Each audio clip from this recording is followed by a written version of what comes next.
تو میں آپ کو اعتماد میں لینا چاہتا ہوں۔ اب بلایا کس لیے تھا اور خبریں کیا چلائی جا رہی؟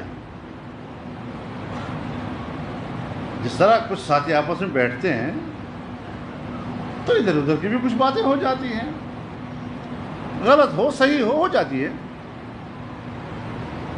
جو اجلاس کا موضوع نہیں ہے اور دوران اجلاس ادھر ادھر کی کوئی بات آ جاتی ہے، اسے اپنے چینلوں کے ذریعے سے چینلوں پر اس کا تذکرہ کیا جاتا ہے، اور جس موضوع پہ بلایا تھا اس کو چھپایا جا رہا ہے، اور ایسا تاثر دیا جیسے سیاستدان اس کے پاس گئے ہیں، جیسے سیاستدانوں نے خواہش ظاہر کی ہو۔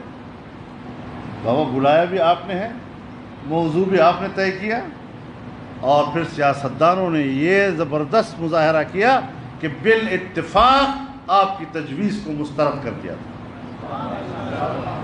وہ بات کیوں نہیں کرتے؟ اس کا تذکرہ پبلک میں کیوں نہیں کیا جا رہا؟ تو ہم کیا سمجھیں کہ ان تبدیلیوں کا اور اس سیاست کا اس کے پیچھے کون کار فرما ہے؟